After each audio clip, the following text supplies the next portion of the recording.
All about how the rich make money and the key difference between being an investor and not, and why the average person actually doesn't think like an investor. We're going to break that down in today's video. So, if you're brand new to me, my name is Susan McVeigh. I'm a married mama of two. I'm a business sales expert, a business sales strategist, and I am here to help you talk about all things related to money.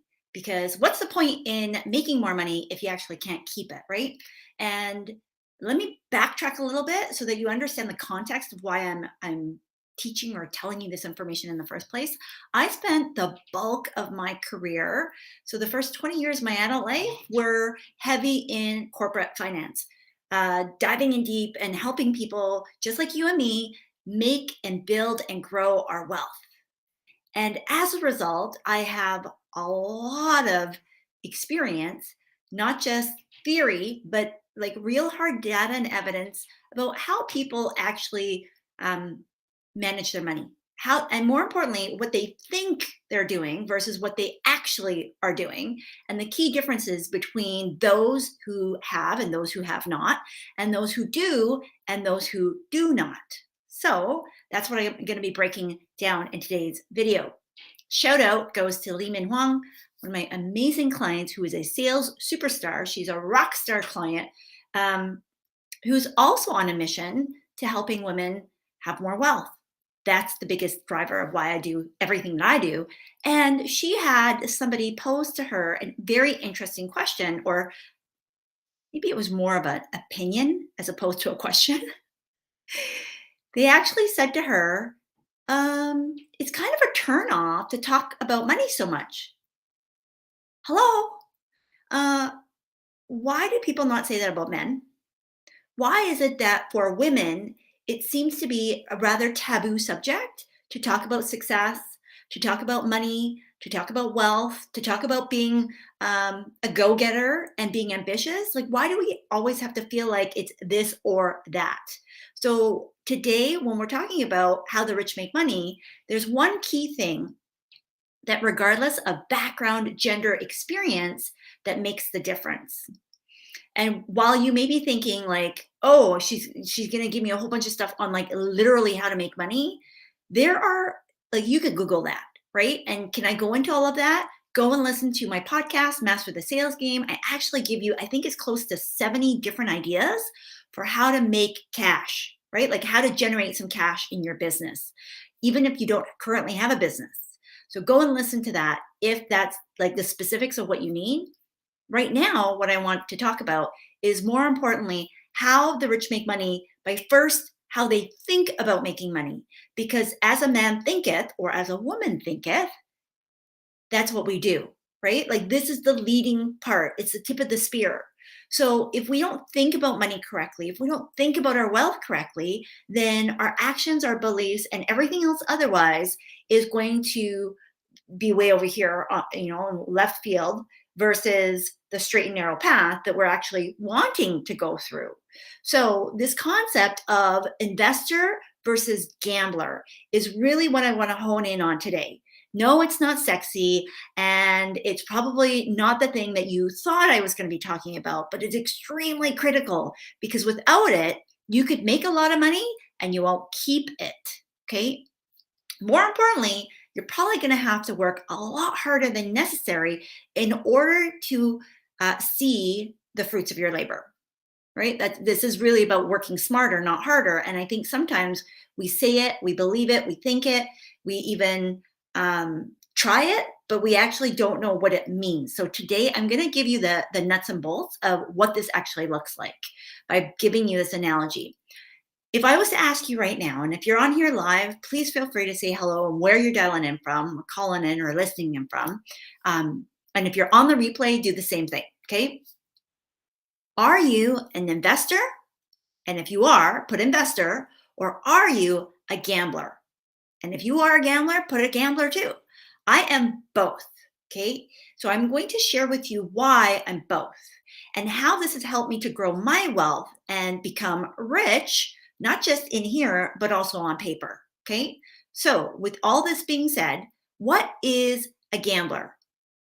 Now, if I had been better prepared, I probably would have pulled this up. But to me, how I define a gambler is somebody who is trying to make money very fast, right? There's a lot of risk, maybe not as much return, but as with all things, the more you risk, the more you can potentially gain. Now, in the world of investments, in the world of making investments in particular, we understand this concept that the more we risk, the more we can possibly get back, right? There's a pendulum swing. And so if you're really, really a risk taker, then what that means is that you can swing that pendulum farther and farther to the right and to the left from center, from zero, right? It means that you can take more gains, but you could also take more losses, more losses. Now, here's what the very wealthy are trying to do at all costs. They're trying not to lose. Now, this does not mean that they're sitting on the sidelines avoiding opportunities. In fact, it's the opposite. The very rich make money because they're able to take advantage of opportunities that other people may think of as scary. Now, you may be thinking that you're gambling, but you're actually not looking at things through the right lens. Instead, you actually are looking at opportunities to invest as if they are gambles. And when you are looking at opportunities to gamble, you're thinking that they're opportunities to invest. Does this make sense? So we actually often have them backwards, that the rich actually are able to see opportunities for what they are as true opportunities because they're mitigating risk. Now, what does that mean? That's just a fancy word of saying they're trying to make sure that all the benefit is on the upside, that they have more to gain than they have to lose. So instead of having that pendulum go equally right and left, right, gains and losses, that they're really trying to stack the deck in their favor so that they make more, but the potential to lose more is actually quite small. Is actually quite small. Okay. So how does this happen? Well, experience, right? Experience, wisdom, borrowing other people's experience or wisdom, and not being afraid, because oftentimes when we operate out of fear, it can amplify this fluctuation back and forth. So when we aren't as skilled, when we don't have as much experience, of course, the first time that we do something, it's going to be scary. It's going to be like, I don't know if I can do this. The first time that I ever invested was scary, and it's $25. It was $25 paycheck. But because I didn't understand how this worked and I was learning as I went, right? It was a little bit nerve-wracking because at the time, I was getting paid $10.50 an hour, right? $10.50 an hour. So that was more than 2 hours worth of work pre-tax, right? So in order for me to invest $25 after tax income, gosh, I had to work at least 3 hours, right? So 3 hours of work. So I could already see, oh my gosh, like 3 hours of work, what am I going to get back, right? Now, the reality was that that initial investment, I lost money. I lost money initially. But if I had just said, oh my gosh, I'm out, I wouldn't have gained all of the knowledge, the experience, and yes, the market fluctuation so that it could keep making more money. Because a rich person, somebody who is focused on wealth, is not in it for the short term. And as a result, just about every single thing that you could invest in over a longer period of time, right? For me, a long period of time is going to be 10 years or more. Now, depending on your asset class, that may vary. That may vary. But at the very bare minimum, I would say you should not be looking at an investment for lower than 5 years. Okay. So, with that being said, if we're looking at things, looking at opportunities, even in your business, and you're going, am I going to make money in 3 months? That's the wrong question. That's the wrong way to approach this. No wonder why so many businesses fail in the first 3 years, the first year, heck, right? Because we're gambling with our money. You are going into a venture thinking, I'm going to make money like that. That's a get rich quick scheme. I don't ascribe to that. I always look at things as an investor. What am I going to get over 3, 5, 10, 20, 30, 40 years, right? And I know that's a shift. It definitely is a shift because when I first started out in the investment world, in the finance industry, this is not how I operated. I was not taught this. And that's why I'm sharing this with you right now. It's that it's so important that we stop thinking about the things that we actually are trying to invest in as if we are gambling, and the things that we're trying to gamble in as if we're an investor, because that's the reason why we have expectations that are not being met. We have goals and aspirations that we get disappointed with, that we're sold into these pipe dreams that are complete shysters, like taking advantage of us because we aren't able to use wisdom and understand what the opportunity actually is. Does this make sense? So, does that mean that you can't make money quick? Absolutely not. I literally, in the middle of a pandemic, divine download, right? So let me walk you through this, because having helped people become millionaires, billionaires, really, and everything in between over the course of 2 decades plus, I have personally been dealing with money, helping people with money since I was 7 years old. Okay. I have a natural knack for this. Now, the only reason why I'm not as wealthy as I would like to be is because of me. This is just me, right?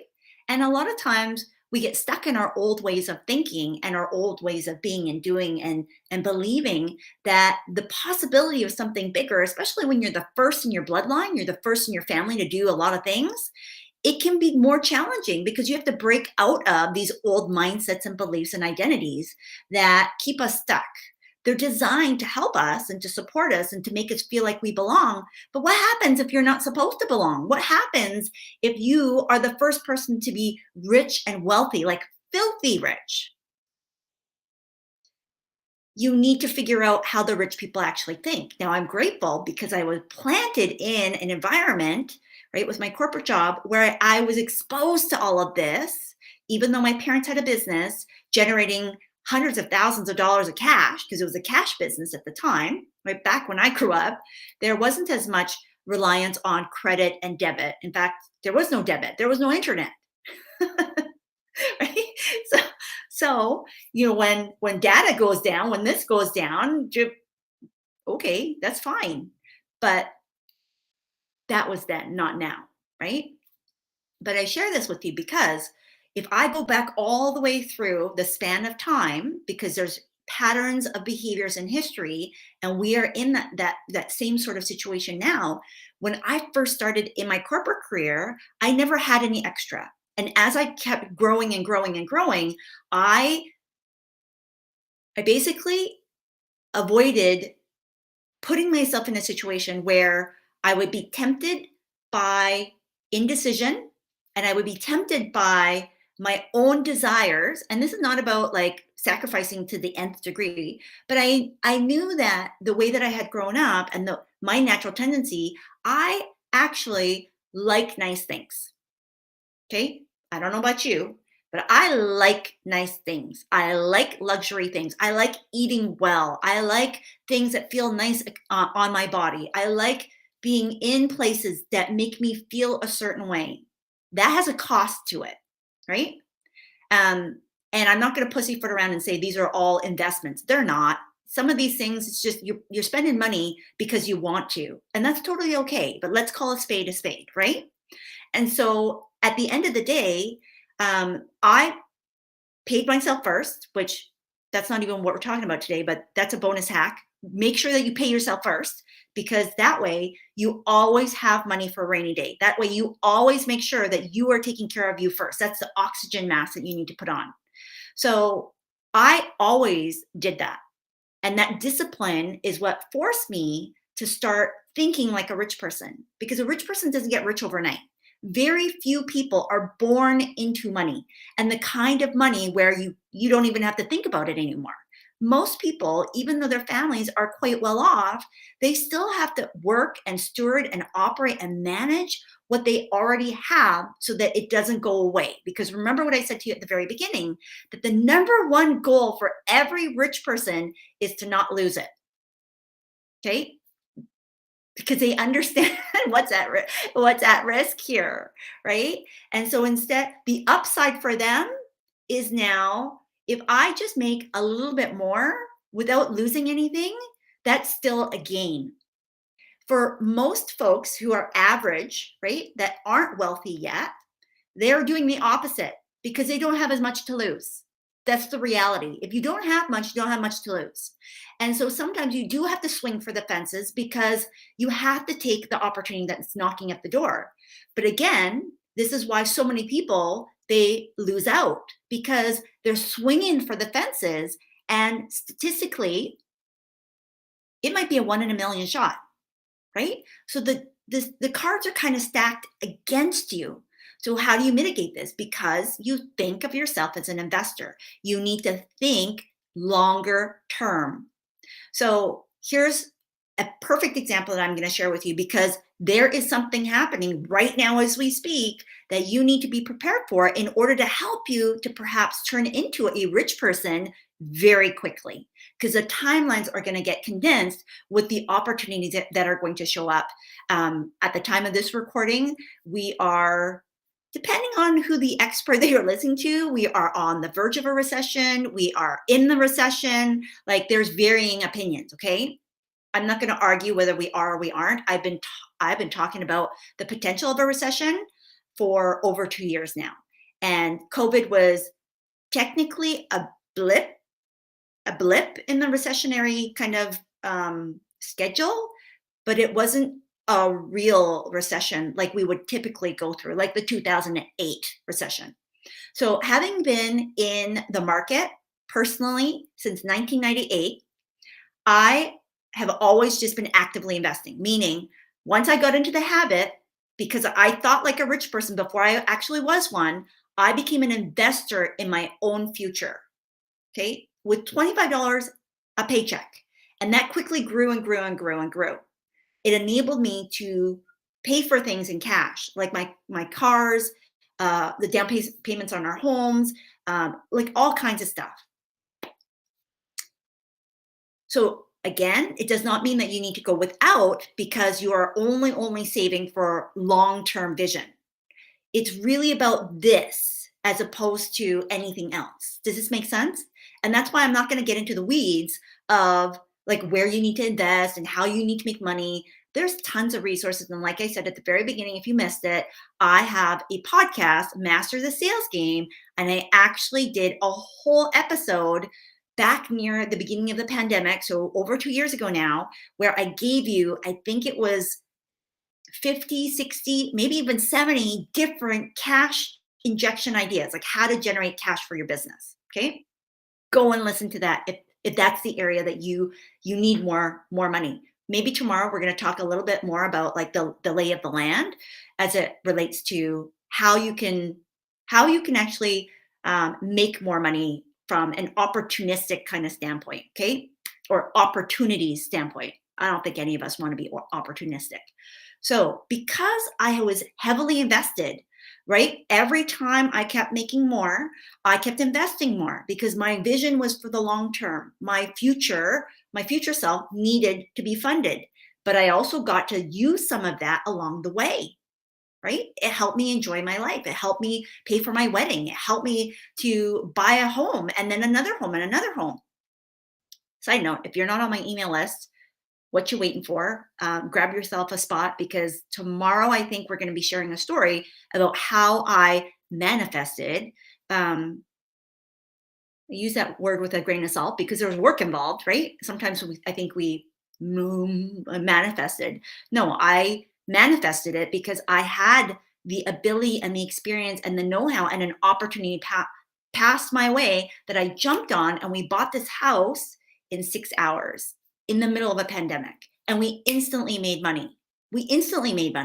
Because for us, a home is an investment. And right now it's technically not an asset. It is, but it isn't. and I'll share more tomorrow what the difference is. Okay. So because of all of this, we never had extra cash flow. Like we had cash, but it was always invested. And so when the market dips down, oftentimes the number one thing is as an investor, you're constantly looking for opportunities, right? This is not about timing the market because most of us, even me, who has a background in this, I have degrees in this, right? I've taken courses in this. I've been certified in this. I actually invested for clients in this, and I was licensed to sell investments. I'm no longer licensed. This is not financial advice. So do your own research, right? Which is why I'm not telling you what to buy. Nobody should be telling you what to buy unless they are your own personal financial advisor and they are accredited and legally licensed to do so.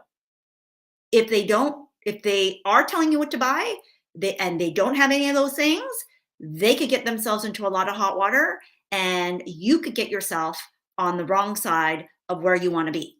Okay, that's just a bonus step too.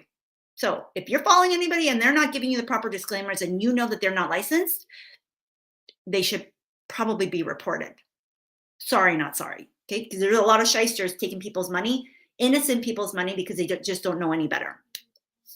So every time that the market went, now we know the saying, right? You buy low and you sell high. But when is the low? Very few people are consistently able to predict the low, which is why rich people don't worry about buying low. They buy all the time. They buy all the time. Now, how do you do that? We're going to talk about that tomorrow, right? Because you need to have money to be able to do that. And instead of contracting and spending less and like, let me scrimp and save, I'm going to encourage you to expand and think bigger. And that's what we're covering in my upcoming Rich and Ready event. If you've grabbed a ticket, amazing. If you still need one, what you waiting on? Go and grab one because every day before the event, the price goes up by $100. Okay, so that is next Friday, July 22nd. So when the market's dipping down and you're trying to invest and you are heavily invested like me, then you can't really take advantage of any big opportunities.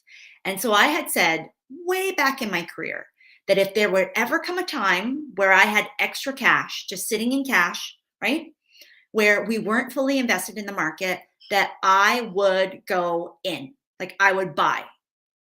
And 2 years ago, at the start of the pandemic, guess what happened? So we had just sold our home. We were looking for our new home, hadn't found one yet. And so we had a whole bunch of cash. And so I had to make good on the promise that I made myself, right? Because I am an investor. Now, was this a gamble and an investment? Absolutely. Because we were looking for a home. So I'm walking you through the conversation so that you guys understand this is how rich people think. Okay. So there was a big pool of money for the home. And I knew immediately the market was going down and we called our advisor, right? We have our own private banker, our financial advisor. And I said, you need to go in the market, right? We're already invested. We already have a portfolio. She manages that. She takes care of that, yada, yada. We're all good. But we now had extra. Now, technically, it wasn't extra because it was earmarked for something else, a short term. So if you missed me at the beginning, I said, rich people think like an investor. Investors don't invest for easy money to flip stuff. Okay. Those are gamblers. Those are gamblers. Now, can you gamble and invest? Absolutely. And I'm sharing this with you because I am both. I have a very high risk tolerance. Not everybody has the same risk tolerance as me. Okay. So do not do what I do. Think about what you're going to do as I'm sharing the story. Okay. And thinking about your mindset and any reactions that you're having to anything that I'm sharing. Because listen, I understand it. I've gone through it. I've helped clients through it because this was my entire life for 20 years. Okay. Remember, I've been dealing with money, though. It's a gift that I was born with since I was 7. That was my very first business, was loaning my allowance money to my sisters at 7, okay? It is not something that I learned, it's something that I was born with. So these other skills, though, I have learned because I didn't wake up one day knowing what a stock was. But I have a natural talent. I have a natural knack for it. So all this being said, 2 years ago, said we need to go in. Now my husband has a very different risk tolerance. So when you're investing with somebody else with different priorities, and this is why people fight over money, and why the number one reason why people get divorced is money, right? It's money, and then it's sex. Now, if you were here on Wednesday, I think it was on Wednesday, you would have heard me talk about the 3 money making niches: money, sex, right? Health. So the 2 reasons why people divorce are the 2 of the 3 money making industries. No surprise there, right? So my husband has a lower risk tolerance than I do. Part of this is also because that's not his industry. Even though he's an accountant, he deals with numbers in a different way. Okay. So we had to decide how much of this pool, this big pool of money that we have for a house, that we are actively looking for a house, right? How much of that is going to go towards this gamble? We're investing, but potentially we might need that money for the house, right? Depending on the price point, depending on what we find. And so we decided on, I think it's 1/7 of the amount. Okay. So a little bit more than 10%, a little bit more than 10% of the total amount. We said, here's the number, 6-figure plus, go and invest. And she did, as the market was going like this. Now the market still was going down. So when she bought what she bought, we lost money. I want you to hear me. We lost money. And it wasn't a small amount, as you can imagine. Right? Because I want you to remember, back when things were being panicky, everybody pulled out of the market, and we've already seen some of that. We're continuing to see some stuff going on, right? As inflation rises, as prices rise, as the supply gets tighter and tighter, demand goes up, things are going to keep happening in the market because people are acting emotionally. Investors don't act emotionally. Investors have a set parameter, like guidelines of what they are thinking about, what they're doing that money, doing with that money, so that they have kind of rules, expectations, accountabilities, and boundaries that they hold to. Money does not have to be emotional. Oftentimes, when we react emotionally with money, we are gambling. Okay. So I want you to get very, very clear about how you are anticipating using your money. And rich people don't think of money emotionally, which is why they have so much of it. And they keep getting more of it. Money just responds to like the input equals the output. And I'm not talking about time versus money. I'm not talking about even energy versus money. I'm just talking about, do you understand the laws of how money is created, how it's maintained, and how it grows? Make sense? So if we don't, then we create all kinds of stories and emotions attached to those stories that make us feel bad, make us feel guilt and shame, and stop us from being properly educated. And as women, especially, we stop asking questions. And that means you can never get educated properly to have the skills to gain the experience so that you can truly become an investor and stop becoming a gambler. Because if you're throwing spaghetti against a wall, hoping and praying, oh, will this work? Will this work? Will this work? And you don't allow something to take the time that's required to actually grow and build, you will never see the appropriate fruits. It's like if you were to plant an apple seed and you never got to see the fruit because you kept hacking away at it, because you're like, oh, I don't think that's growing right. That branch looks a little crooked. Oh, there's bugs on there. Well, what if it's part of the process, right? Because any good farmer knows that there's certain things that you can't prune during certain seasons. You can't even prune everything, even if it's in the right season. But you can't know this unless you have the experience of playing it out. Now, if you have the experience of somebody else, especially for something like money, so whether that's building your business, growing your wealth, then that is extremely valuable. That's worth everything, right? And that's why when you're evaluating financial advisors, accountants, lawyers, it is very important that you get the right fit, because the wrong person can basically take away everything, right? And I'm not saying that to scare you. I'm just saying that if you don't have the proper experience, then borrowing that from somebody else is extremely, extremely valuable. Like I would, because you may be thinking, well, Susan, I mean, this is what you did for clients. Why do you have a person? Why do you have an investment advisor? Because it's a full-time job. And I already got one. I already got plenty of jobs. I do not need to do that one too. Now, could I do it? And could I do it better than perhaps what my bankers and my investment advisors, like my private counsel, does? Possibly, because I have a gift for it. I know that I have a gift for it. But is it worth my time? Thinking as an investor in my own life, no, it's not, right? For the extra few percentage, maybe even 10 or 20%. I mean, in the grand scheme of things, that's not worth it for me. It's not worthwhile for me to divert my time and attention and my focus to do that specifically for me. Does this make sense? So in the short term, we invested right post COVID, right?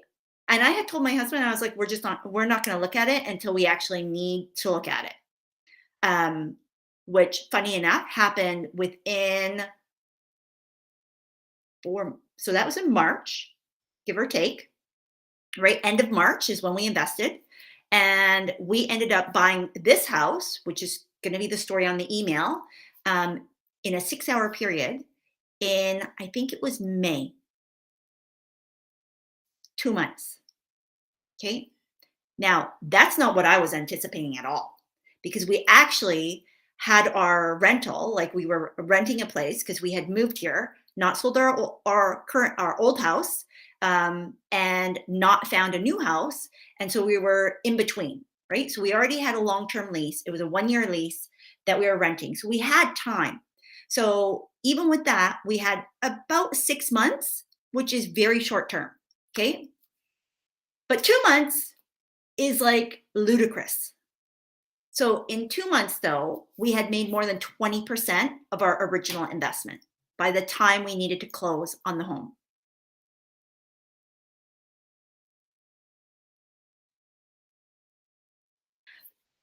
So I don't share that because it's important that we made 20%. That's almost irrelevant, although obviously the results are great.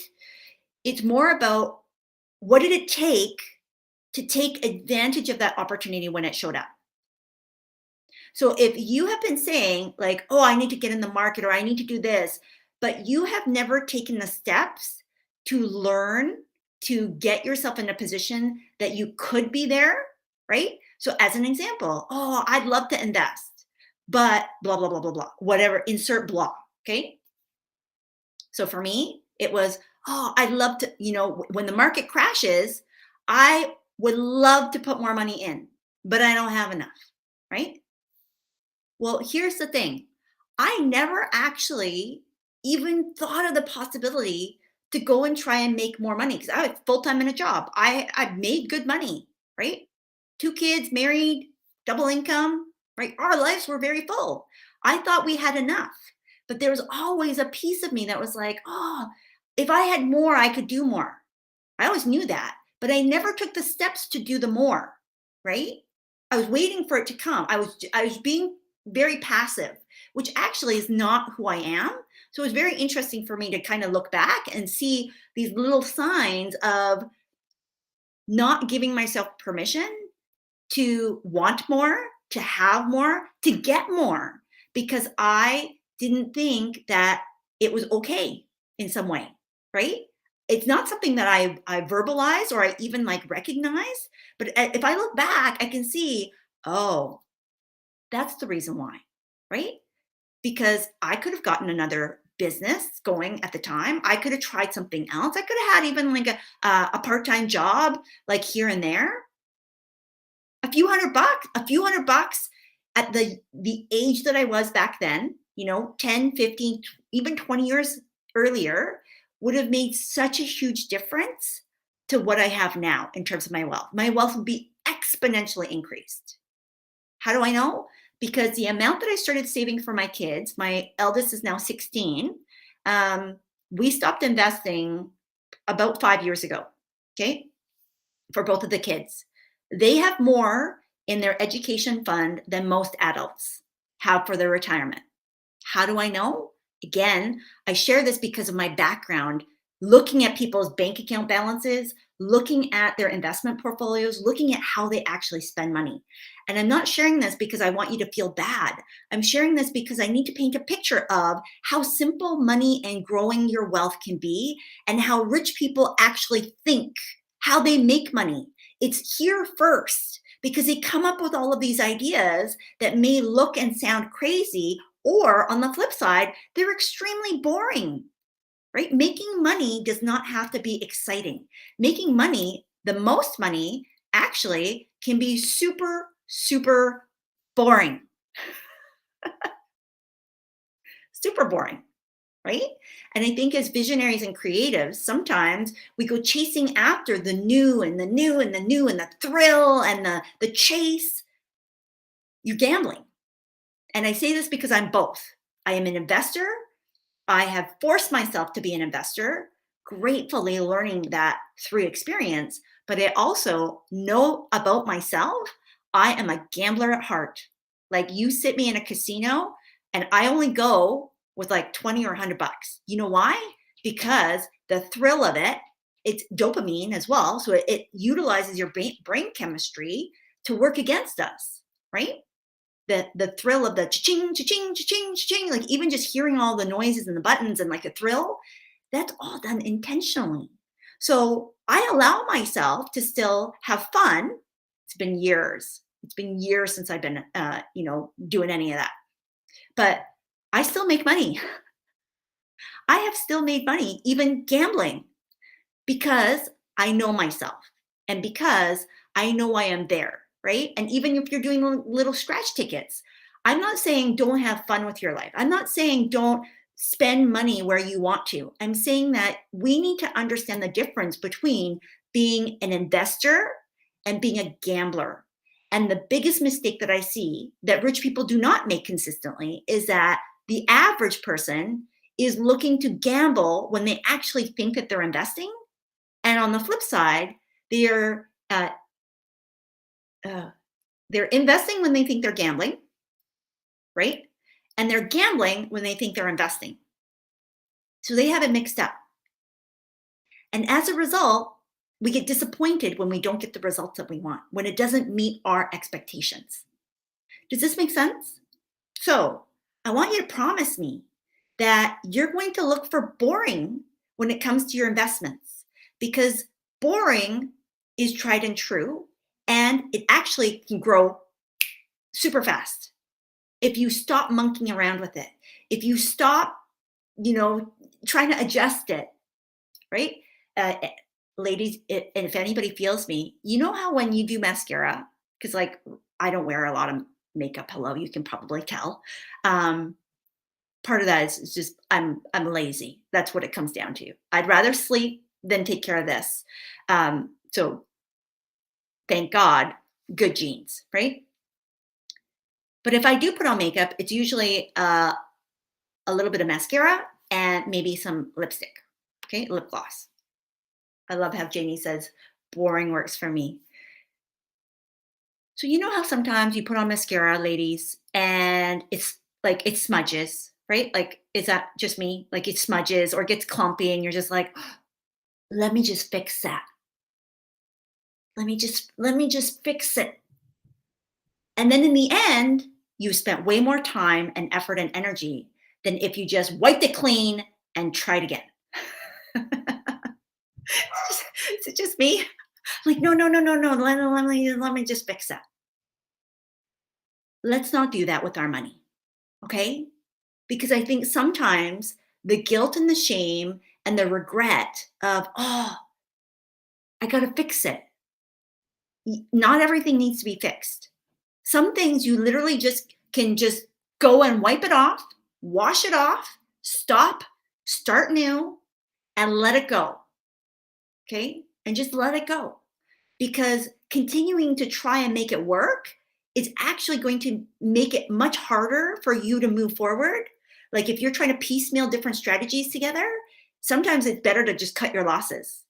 And there will be times where, even as an investor, and this is where, again, the rich think differently, because remember that pendulum swing, we want to mitigate risk, right? So we don't want to have things where the risk of the downside, how much you could lose, is equal to what you could gain. Rich want to stack the cards in their favor. So you want to make sure that every single time you make investments, that you are allowing yourself to see incremental improvement on the potential gain. Now, while there's never any guarantees in life, you definitely can make sure that there are things that will help you to feel better about the potential gain as opposed to the potential loss, and to reduce that risk. Make sure. Does that make sense? Right? And oftentimes, when we are trying to do too many things at the same time, we actually increase and amplify the risk, and we increase like the gain, but we also increase the risk. So we don't want to do that. We really want to start with small amounts. And I know sometimes that doesn't feel sexy, right? That this is exactly how I started in crypto. I started with a small amount. So gamblers, because I know human nature being what it is, you're going to gamble. You're going to gamble with something at some point in some way, right? That's just the name of the game. Where you do it, I hope you're thinking about it differently than maybe what you've been doing before. And I hope that you look at where you're spending your money today so that you can understand, am I gambling or am I investing, right? So I think sometimes we forget about the things that we spend the bulk of our money on. Food is a perfect example, right? I think most people are gambling with their food choices as opposed to investing, because even though it feels like, gosh, can I afford to spend that extra bit for that better quality of meat or cheese or whatever? I can't decide for you. But what I will say is, if you're thinking as an investor, then you will look at the quality of what you're doing, because it's an investment into yourself, right? Like we eat that food. So if you understand that that's an investment, not just in what you're buying, but that goes into you, it's an investment in you, right? If you're thinking short term, shorten your lifespan, quick and easy, you're gambling. That's a whole other topic. Okay? Does this make sense? So, gamblers want quick. You want to limit your exposure. So, just like the example that I shared with you, when I gamble, if I'm going to make an investment and I know that it's a gamble, I predetermine, I think about it first, and I predetermine how much am I willing to lose. Because if I lost everything, would it be okay? Because remember, I'm limiting my risk. So if you go all in, so I'll give you an example, because I've made money in basically everything that I've touched. Is it a huge amount? Sometimes not, but it's still more than zero, right? So I'm still 100% success ratio in every venture that I've done, God willing. And I don't say that to brag to you. I say that because I'm a risk taker, but I'm also very, very cognizant of risk. So I do this very, very fast. Okay. You may need to take practice to be able to get to this level of skill. This is something that I've done since I was 7 years old for everything that I do. Okay. And this applies not just for money, but also your time and your energy or effort. Okay. Because these are resources that you are pouring out. And in fact, I would actually say that money is the least valuable out of these, because money can be replaced. Money can be replaced, and it can be replaced really easily. Okay. Like we just saw this happen over the last 2 years with COVID. Governments everywhere around the world, which is why inflation is running rampant. That's a whole conversation, totally a separate topic. If that's of interest, just let me know, like why we have inflation. But COVID, the government pushed a button and said, print more money, print more money. And literally, that's what happened to trillions of dollars of worth of money flooding the market. And that has been a big precursor to the amount of inflation that we see today. But the average person, the rich people were like, ooh, this is not going to bode well. And so they've been stockpiling cash. Guarantee you. If you look at big companies have been stockpiling cash. Most of them are their own bank. They have their own way to fund themselves, right? Apple has a huge, huge cash balance on their balance sheet. Why? Because they can. And why? Because they also invest. Apple is an investor, right? The company is an investor. And so when the market goes down, they're going to buy. They're going to be able to spend money where other people have to pull back because they think like the rich, right? And so the average person, when COVID hit and all of this money flooded the market and went into the marketplace, what did they do? Free money! Yay! I get money.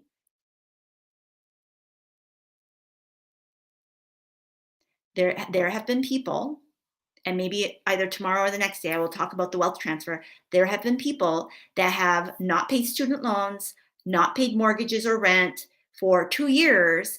And as soon as all of these stays came back in place, they have not been able to still pay, not because they don't have the money per se, but because they have fallen out of the discipline of what they were doing with their money.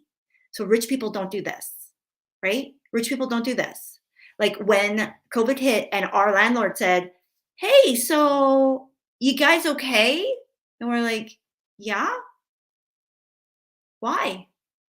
Well, because there was a moratorium on rent increases. And there are a lot of people, even if they could pay rent, just walking away and being like, I don't have to pay because you're not going to come after me anyways. Now, I will say that the amount that we were paying in rent was more than most people. Most people. Could we have done with that extra bit of cash flow? Absolutely. But that's not how rich people think. Rich people pay their debts. Rich people pay on time. Rich people think about being an investor because they understand that everything they do is for the long term. And so the incremental things that happen in the short term, it just mitigates risk, right? So it either helps you to get there faster or it decreases the risk on the downside so that you can shore up resources so that we can take advantage of things when the opportunity comes. I'm telling you right now, opportunities are coming up, right? Opportunities are coming up. And if you need more cash, then you need to look at ways to increase your cash flow, not restrict what you're spending. That is a fear-based mechanism. And I say this because that's what I did. I spent a career doing it and I still became a millionaire, right? So you can absolutely get success doing it. It just takes longer. It takes longer. The far faster way is doing what I just did 2 years ago. And I've been doing basically since my breakdown. During the time of greatest fear and greatest frustration for me, I have been able to create exponential wealth, which one of my mentors was like, this period is the hardest. And I was like, interesting. The first part, like getting to the first million was the hardest, but getting to subsequents are going to be like this. Because once you have the discipline and the skill and the focus, you just build on that, right? And you make it super boring so that you cannot fail. And if you start monkeying around with things, you're veering into gambling territory and you've stopped being an investor. So you need to limit your risk, only play with what you can when you're gambling, right? And understand what you're going to do in order to try and get the best return in the shortest amount of time, because that's what you're doing when you're gambling. You're trying to roll with the dices, you're trying to stack the cards in your favor, and you're trying to make sure that what you have just spent, you are going to get back, or you're willing to just walk away, which every single time that I gamble, I am willing to walk away. I'm willing to walk away. When I go to the casino, is it because I'm trying to win? Sometimes, but for me, it's just a thrill. Like I understand why I'm there, right? It's fun. It's a game. And I get to see other people. I get to, just be in a different energy. It's very like go, go, go, which I need in small doses. It's like I said, it's been years. When I started diving into crypto, I was divinely led to do that. But again, even if I had lost all of the money that I had invested, which I haven't, made way more than I invested, even now, right? Even now, because I follow the same principles, the fact of the matter is that it was worth it for me because it gave me a way to learn something else that at the time I wanted to learn and I love to learn. So it was worthwhile the investment. It gave me a diversion for where I wanted to spend my time and attention during a period of my life where I was not very excited, right? There was a lot of personal stuff going on in my life with my family that created a lot of uncertainty, right? Increased risk for me. And so as a result, I wanted to have something where I could just go and play and, figure something out and have no expectations for what the outcome would look like. Gambling. It ended up being a very lucrative investment, but that's not because I was expecting it to be an investment. Now, here's the interesting thing because we fall into our own traps too, right? Rich people are not immune from being a human. So the minute that I started to think of it as this is a long-term investment, which it very well could be, but that's not the reason why I went into it, right? So when I switched my mentality halfway through, I started to have different expectations of the things that I was doing inside of that asset class, inside of crypto. And as a result, I started to do things as if I was a gambler. So remember what I said to you, like oftentimes we will flip flop. And that's exactly what I did. Now, thankfully, I didn't lose any money, right? But the market has gone like this. And so the things that I would have done differently, there was an opportunity for me to pull out when it was like a multi six-figure investment. Like, I don't know, 1,000, 10,000 times more than what I had put in. But because I forgot why I went into it in the first place, right? I broke my cardinal rule because of greed. And I will tell you that often does us in as human beings, right? And oftentimes it throws us off track. So rich people remain focused and they think like an investor and they understand the difference between investing and gambling, and they don't get those mixed up, right? Now, obviously make mistakes too. Hello, perfect example. I've shared with you the good, the bad, and the ugly in order to make this as real and raw and authentic as possible, because I want you to understand that there aren't like fundamental differences in terms of who you are or how you were created or even the life experience that you need. If I can do this, and I've helped hundreds of thousands of clients doing this through the course of my career, it starts here, right? This is your biggest barrier to getting to become a rich person and to having as much wealth, whatever that you define that as. For most of my clients, the first mile marker is million, right? Being a millionaire. And being a millionaire is not about how much you make, it's about how much you keep. But making more money absolutely makes it faster, right? And I believe that businesses are one of the best ways to be able to make as much money as you possibly can because there are no limits. In corporate, you are constantly limited by the job description, the pay grade, the salary range. I've heard it all because I was a sales leader. I was the one that was doling out the amount of money that we get every single year. So I get it, right? And now being on the other side as a business owner, right? The biggest gift that you can give yourself is to break through the barriers of how much you can make and how much you can have, and ultimately understanding that you don't need to make millions of dollars in order to keep millions of dollars. They're two different skills. Thankfully, I have both. I have both. But I'm going to tell you right now that if all you do as a result of our time together is you start evaluating, where am I stepping into the mindset of a gambler when I actually need to be an investor? And when am I actually approaching this as an investor when really this is a gamble and I need to reduce risk? Because just that one thing alone will help you to stop wasting money, time, or energy into opportunities that perhaps you shouldn't be even chasing after. And on the flip side, to take advantage of opportunities that nobody else can see except for you. Okay? That nobody else is paying attention to except for you. Because there will be things happening right now or around the corner where you're going to wonder, am I crazy? How come nobody else is doing this? How come nobody else is going to, take up on this? Because they're not thinking about it the same way as you. Investor versus gambler. And when you are an investor, these opportunities will pop up.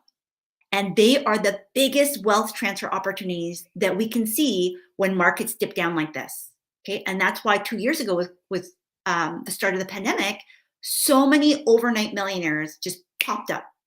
And I believe that we are in another great opportunity where more rich people will be created, will be earned, will be experienced through the application of a lot of different components.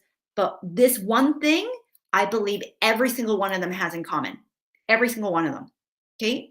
So I hope this was helpful. And let me just see. I see some questions here.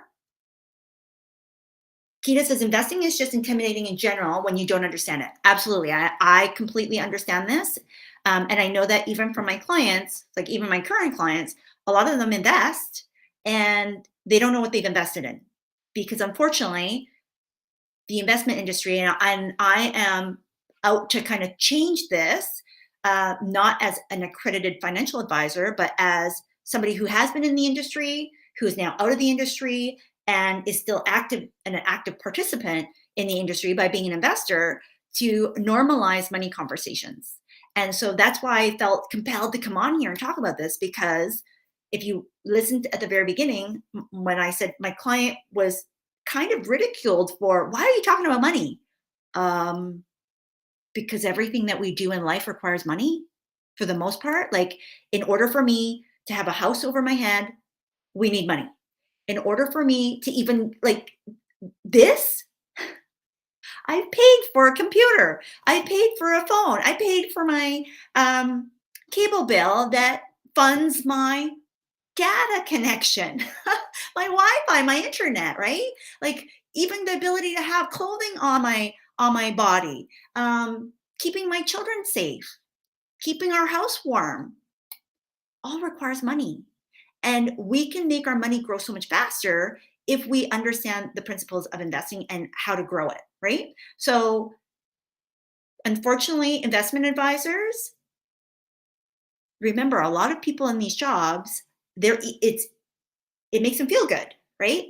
It makes them feel good because they're knowledgeable, you need them, and they can sometimes make it harder to ask for questions as a result. I want you, if right now you do have an investment advisor, because remember, I am not your investment advisor. This is not financial advice, and you need to do your own research for what's applicable to you.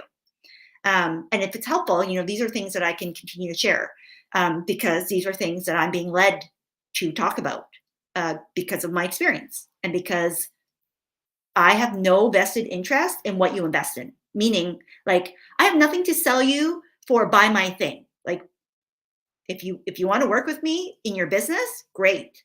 And I may have things coming up the pipe for this kind of wealth conversation, great. But I'm not going to go into nitty gritty details and say now's the time to buy Bitcoin. No, I don't know. Is it? Again, it depends on you. So I can't tell you that advice.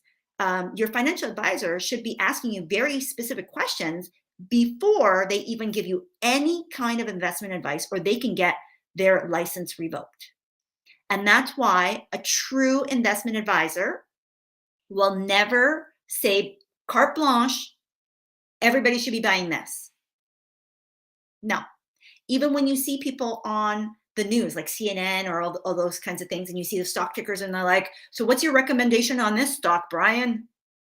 Well, it's a solid buy for us, George.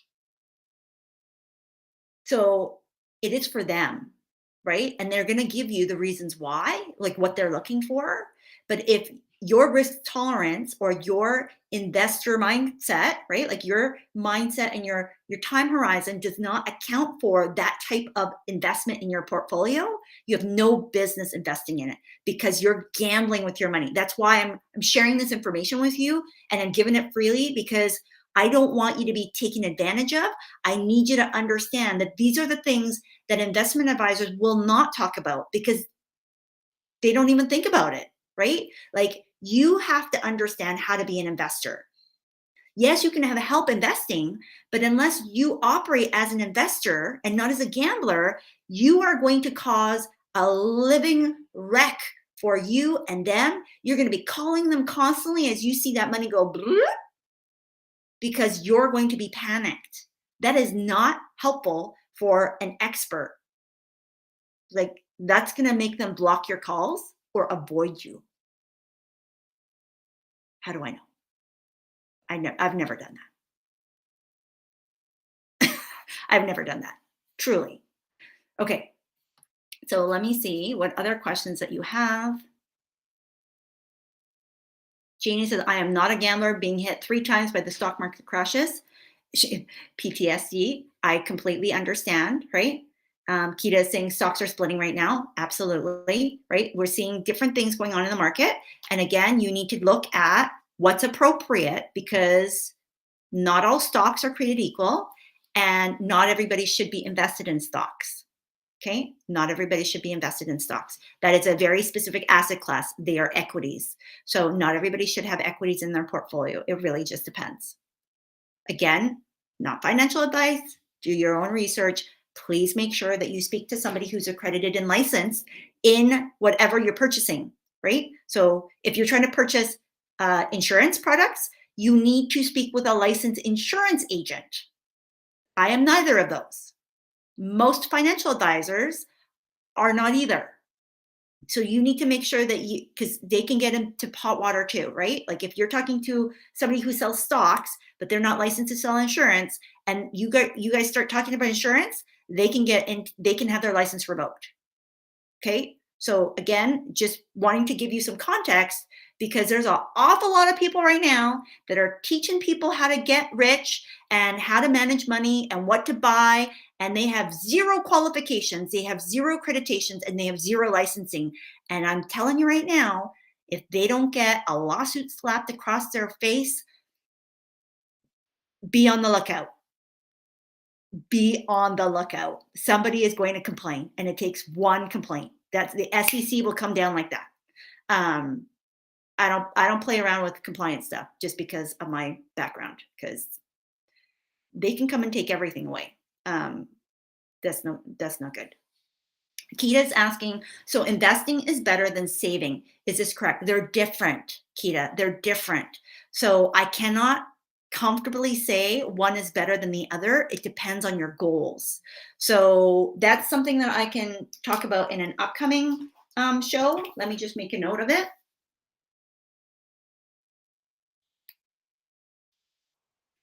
Because they're not the same thing. Okay. You need to actually have, so in general, so if you don't have my ABCs of Building Wealth ebook, I think I cover off parts of this inside of there as well. It's $25. Comment or send me a message, just email me because YouTube is kind of funny with our live comments. Sometimes they just disappear on the rebroadcast. info@susanmcveigh.com, and I will send you information to grab that ABCs of ebook. ABCs of Building Wealth ebook. Um, they're not the same thing. You need to have savings, liquid cash, low risk, and most of us should also have investments because those are for, remember, long-term goals, right? Usually it's to fund our retirement because none of us want to work forever. I'm going to guess, right? But again, it's going to depend on what is most important to you. Daisy says, yes, this was so confirming and inspiring. You're welcome, my dear. Okay, let me just see if there's anything else. Okay, I think I covered off the questions. If there is anything else that I missed as we went through, feel free to just throw it back in the comments. There's a little bit of a delay. And Janie says that also shows their level of confidence in investing and understanding the process. Absolutely. Okay. So you're welcome for the comments, the information. I'm happy to share because I think right now I want to redefine how women view wealth and how women grow their wealth. And I believe that the best way to do that is through education. Some of it's going to be free and some of it's not. I don't know exactly what that's going to look like. So stay tuned. There will be more as things unfold because I'm being led to talk more about this because this is what I've done. But I'm also a sales expert because you need to know how to make more money. That's the reality. That is what this next season of life and the world and the economy is going to require, right? With the great resignation happening, more and more people are rethinking what it truly means to be wealthy. And being rich is not just about having the riches of the kingdom. It's not just about being able to buy material things. It's about who you are in the process and who you're becoming in order to be able to have more, be more, and not just do more. And I'm not talking about more. I'm talking about like the fullness, right? Being able to just receive, and be able to get and go and get and go because money, just like water, it is a flow. It is a flow. And oftentimes we're so contracted and constrained, we have our hands closed that it's really impossible to actually let go, like let the money go and know and have trust that it's going to come back in. And there's systems and processes, there's thinking that is the most important. There are exercises that you can do. There are ways to be that you can start to develop, even if nobody around you gets you, even if nobody around you has the amount of money that you desire to have. Does this make sense? And so at the end of the day, I had sent out a text to my texting line and said, like, if you want to be a millionaire, you have to start thinking like a millionaire. You need to start making decisions like a millionaire. And you need to be around millionaires because the reality is, if you're around people who complain about their money, who don't feel rich, even if they have rich money, right? This is not where there's a certain amount in your bank account where I can say you're going to be rich at this point.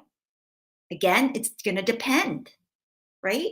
So I can't answer that for you because it depends. Where do you live? How much does it cost you to take care of yourself and your family? What is your lifestyle like?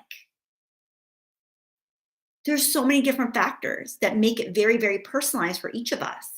I mean, I live in a part of the world. I grew up in Vancouver. We now live in Victoria, which is just across the water, but it's one of the most expensive cities in the world. Like to buy a piece of land, a parcel of dirt that might have a house on it is $1 million. So automatically, for most people who own property in Vancouver and here in Victoria, if you are a homeowner, you are automatically a millionaire, right? You might be cash poor though, because all of your equity, all of your investment is inside of a home. But chances are you have already hit that magical milestone, right? So do most people feel rich here in my city if they have $1 million? No. I'm just going to tell you no, right? But if we were to take that same amount and take you up north into the boonies in the interior, would that be a different story? Heck yes. Absolutely. Right? So that's why that question needs to be, it depends. And if somebody just says like a blanket, the reason why I say my mission is to help see more female millionaires is because I know that there's something that shifts the minute that you see $1 million in the bank, $1 million in the bank, where you know that you can suddenly breathe. And once you have the rigor and the discipline and the thoughts that a rich person has to see $1 million in cash, and I don't mean just like sitting in like a bank account. I'm talking about invested or whatever. It all counts. That level of freedom is very different. right? You don't have to hold on to money the same way. When somebody asks, can I borrow X amount? You're like, yeah, okay, right? When people actually come to you as a bank, right? And at the end of the day, I'm not a bank. Even in my business, like, I'm not a bank. You have to operate the way that you want other people to operate as well. So if you want, so rich people don't expect other people to do things that they're not willing to do.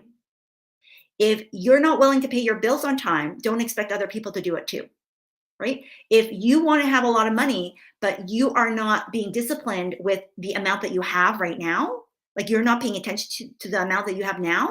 When I was starting out, I counted every single penny because I had to, because I had to make it count, because I wanted to be really, really ruthless with, could I put a little bit more into my savings? Could I pay down my debt a little bit more? I had a budget that I needed to stick to. And again, I'm sharing this because I was contracting, right? And even back then, I mean, I got lots of time. I could have had 2 or 3 jobs. And at a point, I did have 2 jobs, but I spent it. And now looking back, silly Susan, I'm like, how badly did I want those boots for $400? That $400, if I had invested it, would probably be worth 400,000 right now. Because that's how my mind thinks now, right? But at the time, I was thinking like a gambler, short term, quick fix, right? And again, it's not to say that we can't have the things that we like, but we need to be able to balance those off because there are trade offs with the decisions that we make, especially when it comes to our money and our time and our effort, right? And so when we understand this, then we can operate within their spiritual laws and practices that govern how money flows that everybody operates within. And when we break those, then there's consequences, right? And so it's understanding both the spirituality piece, the strategy piece, and then the tactical, what do I do, boots on the ground piece. And all of those components are very, very important. But it first starts with, what do you believe and what do you understand? What's your experience, so that we can break the cycle, so that you can open yourself up to new opportunities, new understanding, and new experiences. Make sense? Okay. Oh, repeat that. Janie, I don't remember what I just said. So I apologize. Watch the replay, if you will, my dear, because I'm not sure exactly what the piece was that you are asking for. So Janie's question, what can you afford to lose? That's a hard question to answer. Yeah, absolutely. Thank you for sharing that, right? And I think that would be a great homework piece, is to take a look at, what can you afford to lose? And are you using that as if you're gambling versus making investments for the long term, right? So evaluate where you're spending your money, evaluate where you're spending your time and your efforts. And are you coming from a scarcity mindset or from a growth mindset that's fueling the investment as opposed to the gamble? Make sense? Okay.